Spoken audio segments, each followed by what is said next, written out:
eToro ou Trade Republic. Dans cette vidéo, je vais vous donner mon avis et si vous vous posez la question laquelle plateforme choisir, quelle est la meilleure plateforme entre eToro ou Trade Republic, j'ai utilisé ces deux plateformes depuis un petit moment maintenant. Ça fait un petit peu moins de 1 an que j'utilise ces deux plateformes et je vais tout simplement vous dire dans cette vidéo pour qui ces deux plateformes sont faites. Je vais vous donner un comparatif des avantages et un comparatif des inconvénients. Et à la fin de cette vidéo, je vous donnerai mon verdict final après avoir utilisé ces deux plateformes, laquelle est pour moi la meilleure et laquelle je vais garder à utiliser et l'autre, je l'enlèverai potentiellement. Alors, en tout premier, il faut savoir que eToro, c'est une plateforme d'investissement qui est assez grand public. Elle est surtout connue pour son social trading, aussi appelé copy trading. Donc là, par exemple, si je vais sur personne et que je vais ici, je peux voir donc que ils appellent ça personne, mais normalement, si je vais sur recherche, juste ici, non, ok, ils ont réappelé ça personne. Bref, et en fait, c'est tout simplement du copy trading. Donc le copy trading, c'est ce qui permet tout simplement de voir le portefeuille d'autres personnes, de voir leurs performances et de choisir de les copier si vous êtes intéressé. Donc ça peut être intéressant, mais bref, on en parlera un peu après. Il y a des avantages, il y a des inconvénients. Donc c'est assez ce qui différencie eToro. Vous pouvez avoir aussi des actions, des cryptos, des ETF, des matières premières sur eToro. Et au niveau de Trade Republic, vous avez un broker qui fait à la fois un petit peu banque, donc c'est à la fois un broker, à la fois une banque, c'est un petit peu mélangé, qui met l'accent pas mal sur l'investissement et surtout avec des frais réduits. Donc on en parlera plus en détail juste après, avec des plans d'investissement programmés, etc. Bref, vous allez voir tout ça dans cette vidéo et je vais vous donner mon retour d'expérience. Tout d'abord sur le comparatif des avantages. Alors, au niveau des avantages que j'ai pu noter pour eToro. Alors, en premier, ce que j'ai noté, c'est que bien évidemment, vous avez un trading social. C'est-à-dire que le trading social, c'est le copy trading. Donc, vous allez juste ici, lorsque vous avez créé votre compte, et vous allez dans personne, juste ici, et en fait, vous allez avoir tout simplement plusieurs personnes sur la plateforme que vous allez pouvoir copier leur stratégie. Donc, c'est des personnes amateurs ou plus ou moins professionnelles qui mettent tout simplement leur portefeuille d'investissement de manière publique et il y a d'autres personnes qui peuvent choisir de copier ces personnes. Donc là, par exemple, hein, si je reprends la personne de tout à l'heure, je peux voir que cette personne, je peux avoir accès à ses performances, je peux avoir accès aux statistiques un petit peu plus détaillées au mois par mois et je peux voir également son portefeuille, ce que contient son portefeuille, etc., etc. Et je peux, si je le souhaite, investir sur cette personne et je vais avoir tout simplement la même stratégie copiée. Donc ça, franchement, ça en fait un gros avantage puisque le copy trading, on ne le retrouve pas de partout. Ensuite, on a pas mal de classes d'actifs disponibles. On a du coup les actions, les cryptos, les indices, les matières premières, les devises, les ETF, le copy trading, le smart portfolio et les ETF. Donc smart portfolio, c'est tout simplement des portefeuilles qui sont un petit peu préfaits avec plusieurs stratégies à l'intérieur. Donc ça peut être intéressant également. Donc ça, c'est assez bien d'avoir pas mal de classes d'actifs disponibles pour investir. Donc c'est un petit peu une plateforme vraiment tout en un. Vous avez une interface qui est ultra intuitive. Perso, j'adore l'interface, c'est ultra simple. Vous avez un accueil avec le récapitulatif de votre solde, les bénéfices et les pertes. Vous avez ici votre portefeuille, c'est-à-dire vos investissements en cours. Vous avez une partie recherche si vous souhaitez tout simplement investir dans une classe d'actifs. Vous avez également ici, si vous tapez par exemple Gold, vous pouvez investir dans de l'or directement. Bref, voilà, je trouve ça ultra simple, ultra épuré, aussi bien pour des débutants que pour des personnes avancées. Ensuite, vous avez le dépôt de fonds qui peut se faire en plusieurs devises.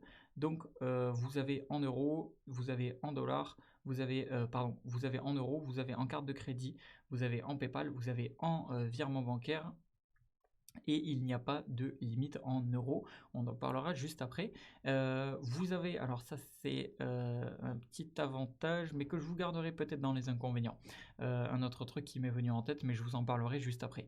Maintenant, on va parler des avantages de Trade Republic. Alors, petit aparté, hein, je n'ai pas pu me connecter à Trade Republic à mon compte, puisque Trade Republic est une application uniquement mobile. Donc ça d'ailleurs, ça en fait un petit point négatif, mais on en reparlera plus tard, juste après. Au niveau des avantages, on a des frais ultra compétitifs. Alors, je ne sais pas si on va le voir juste ici. Voilà, investissez avec seulement 1 euro. Donc on a des frais à 1 euro par ordre sur les actions, les ETF ou les cryptos. Donc ça franchement ça en fait parmi les frais les plus bas de tout le marché. Vous avez un compte rémunéré, alors est-ce que je vais le trouver juste ici? Vous avez un compte rémunéré avec des intérêts et vous avez un assez bon rendement. Par contre, c'est limité, si je dis pas de bêtises, à 50 000 euros.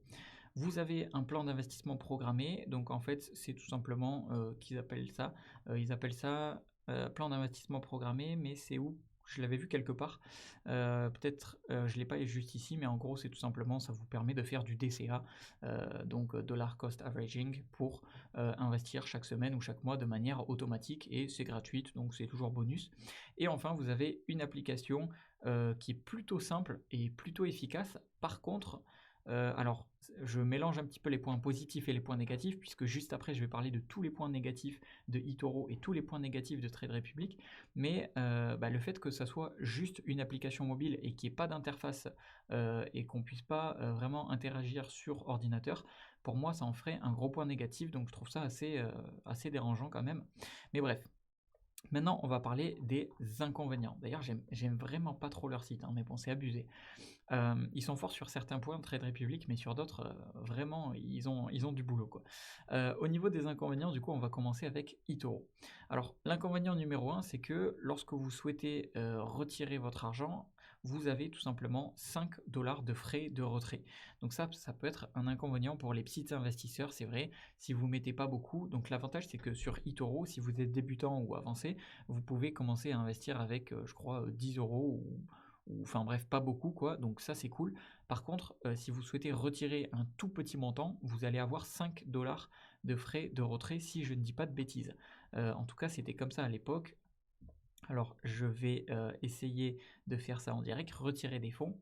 Et là, donc, voilà, si par exemple j'essaye de retirer 50 dollars, je clique sur suivant, et là on va voir, ok, et là, donc, retrait de 50 dollars. Alors, étonnamment, non, ok, c'est parce que là, c'est sur le compte eToro Money. Par contre, si je retire en Visa, par exemple, voilà, j'aurai une commission de 5 dollars de retrait. Donc, c'est de frais de retrait, donc c'est un peu dérangeant si vous avez des petites sommes. Par contre, si vous avez des grosses sommes, en fait, c'est une somme qui est fixe. C'est-à-dire que vous retirez 100 euros, c'est 5 dollars, et que vous retirez 10 000 ou 100 000 euros, c'est 5 dollars. Donc, voilà, c'est fixe. Et deuxième truc, c'est que les spreads sont parfois élevés sur certains actifs. Donc, surtout de ce que j'ai noté sur les cryptos et les CFD, c'est peut-être pas le mieux du coup d'investir dessus, parce que il faut vérifier les spreads, et ça c'est à vous de vérifier en fonction de la crypto qui vous intéresse, en fonction du moment, etc., etc. Donc ça varie bien évidemment, mais faut vérifier ça par vous-même. Donc là vous pouvez cliquer sur investissez, compris, et là vous allez avoir toutes les informations dont vous avez besoin, que vous souhaitez investir en euros ou en USD. Voilà, c'est possible. Vous avez du stop loss, effet de levier, take profit. Bref, voilà. En tout cas, pour eToro, c'est les deux inconvénients majeurs que j'ai notés. Ils se sont pas mal fait critiquer à l'époque parce qu'ils avaient des frais élevés, sauf qu'aujourd'hui, ils se sont grandement améliorés sur les frais. Les seuls frais qui sont encore aujourd'hui un petit peu dérangeants, c'est du coup les spreads élevés sur le Bitcoin et les CFD, et les frais de retrait à 5 dollars par retrait. Autrement, sinon, ils se sont améliorés sur pas mal d'autres choses. Ensuite, au niveau de Trade Republic, les inconvénients, c'est que déjà, il n'y a pas de copy trading, il n'y a pas de trading social, c'est-à-dire que vous n'avez pas accès, comme sur eToro, à une plateforme, à une interface avec, par exemple, déjà plusieurs investisseurs que vous pouvez découvrir leur investissement. Donc en vrai, même si moi, j'étais pas utilisateur de la plateforme eToro, je l'utiliserai, j'aurais au moins créé un compte juste pour voir, par curiosité, le portefeuille d'autres personnes. Par exemple, voilà, les surperformeurs du marché, je me dis, tiens, vas-y, qu'est-ce qu'ils ont dans leur portefeuille, quelles sont leurs performances, ok, leurs performances c'est ça et ça, ok, fais voir leur portefeuille, il y a quoi dedans, juste par curiosité, parce que franchement, ça donne de la data qui est assez intéressante, et même si eToro a parfois été pas mal critiqué, ça en fait des avantages assez intéressants. Du coup, Trade Republic n'a pas de copy trading, tout repose sur de l'investissement autonome, c'est-à-dire que si vous n'y connaissez rien, il va falloir que vous vous débrouillez à investir sur un petit peu ce que vous voulez. Alors que là, entre guillemets, sur eToro, si vous n'y connaissez rien, vous avez juste à copier un investisseur, vous trouvez une stratégie qui vous correspond. Vous pouvez par exemple sélectionner les meilleurs gagnants, les investisseurs les plus constants, les investisseurs à faible risque, et en fonction de ça, vous allez voir une personne qui peut vous correspondre. Bref, je vous laisserai explorer ça par vous-même. D'ailleurs, j'ai pas fini avec les inconvénients et juste après je vais vous donner mon avis final. Mais d'ailleurs, si ça vous intéresse d'avoir juste toutes les informations sur le site officiel de eToro et toutes les informations sur le site officiel de Trade Republic, et si j'ai réussi à vous dégoter un bonus de bienvenue ou quoi que ce soit, je vous les mettrai à jour à votre disposition avec les liens que je mettrai dans la description. Je mettrai les liens vers Trade Republic et eToro. Et avec ces liens-là vers les sites officiels, vous regarderez et peut-être que j'aurai réussi à trouver un truc de parrainage pour vous faire un bonus de bienvenue ou quelque chose comme ça. Bref, voilà, n'hésitez pas à checker sur le lien, je le mettrai à jour souvent. Donc, deuxième point négatif, c'est que le catalogue en crypto et en matières premières est très limité sur Trade Republic. Alors là, malheureusement, on ne peut pas le voir sur le site. Par contre, moi, je peux vous le dire sur l'application, c'est assez limité au niveau des cryptos et des matières premières. C'est vrai que Trade Republic est beaucoup plus axé sur les actions et les ETF, mais par contre, c'est beaucoup moins diversifié. C'est-à-dire que Trade Republic, c'est cool si vous voulez investir dans les actions et les ETF. Putain, le site est vraiment horrible. Chaque fois, il y a ce truc de scroll là, c'est horrible, mais bref. Et par contre, là où sur eToro, en comparatif, vous avez les actions, les cryptos, les indices, les matières premières, les devises, les ETF, etc. etc. Donc c'est beaucoup plus diversifié. Ensuite, sur Trade Republic, vous avez un compte rémunéré. Donc ça, c'est très très cool. Par contre, c'est limité et c'est capé, c'est plafonné tout simplement à 50 000 euros. Donc si on a un capital plus élevé, c'est un peu dommage entre guillemets, là où sur eToro vous n'avez pas de limite de capital si je ne dis pas de bêtises. Bref, maintenant venons-en à mon avis final. Il y a du bon côté des deux, il y a du entre guillemets mauvais côté des deux. Maintenant, quelle est pour moi la meilleure plateforme? Quoi choisir entre eToro ou Trade Republic? Alors pour moi, Trade Republic, c'est une très bonne plateforme, surtout pour ceux qui veulent investir de manière à faire avec le moins de frais possible, et surtout pour les personnes qui veulent investir en actions et en ETF. Ça, c'est plutôt solide, bien que Trade Republic ne soit pas vraiment un broker, puisque c'est un peu un broker, un peu une banque, bref, c'est un peu mélangé. Mais vous avez des frais qui sont vraiment très intéressants, et pour ça, c'est solide. Et au niveau de eToro, vous avez quand même une plateforme qui est beaucoup plus complète, qui est beaucoup plus simple d'utilisation, avec une interface, si je ne dis pas de bêtises, aussi bien sur mobile que aussi bien sur ordinateur, et moi je trouve ça bien plus pratique. Vous avez au niveau de l'interface sur téléphone Trade Republic, je suis désolé mais elle est horrible. C'est très simple mais on trouve pas toujours ce qu'on veut, bref, franchement, en termes d'expérience utilisateur de Trade Republic de l'application, je suis pas fan. Là où sur eToro, franchement, c'est ultra simple, on comprend tout, donc je préfère beaucoup plus. Et on a beaucoup plus de classes d'actifs disponibles sur lesquelles investir. On a la possibilité de faire du copy trading, on a la possibilité de voir les portefeuilles d'autres personnes. Au niveau des frais, franchement, outre le frais de retrait à 5 $, franchement, je trouve que c'est très très correct. Et mon verdict, c'est que je préfère eToro, tout simplement parce qu'il y a plus d'opportunités d'investissement, il y a une vraie valeur ajoutée avec le copy trading qu'on ne retrouve pas partout ailleurs, et pour moi ça en fait une plateforme qui est tout simplement plus complète. De plus, parce que si je ne dis pas de bêtises, elle a aussi une application mobile et une application sur ordinateur. Donc bref, au final, ça en fait tout simplement une plateforme qui est bien plus complète. Et même si j'ai aujourd'hui un compte sur les deux et que je garde un compte sur les deux, personnellement, mon compte Trade Republic, je l'utilise quasiment pas. Là où mon compte eToro, là, je l'utilise et j'ai des investissements dessus, etc., etc.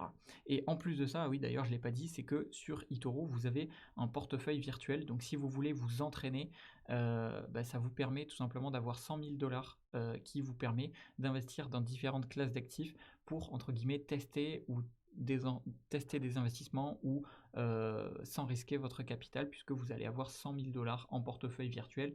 Et pour y accéder, c'est très simple, vous avez juste à créer votre compte, avec, par exemple, le lien que je vous mettrai dans la description de cette vidéo et voilà, c'est gratuit de vous inscrire et ça vous permettra d'avoir 100 000 $ et si vous voulez, faire du copy trading pour tester un petit peu sans risque, sans mettre votre capital, ça marche aussi. Voilà, donc j'espère que mon avis aura pu vous aider et je vous dis à une prochaine et c'était Jérémy.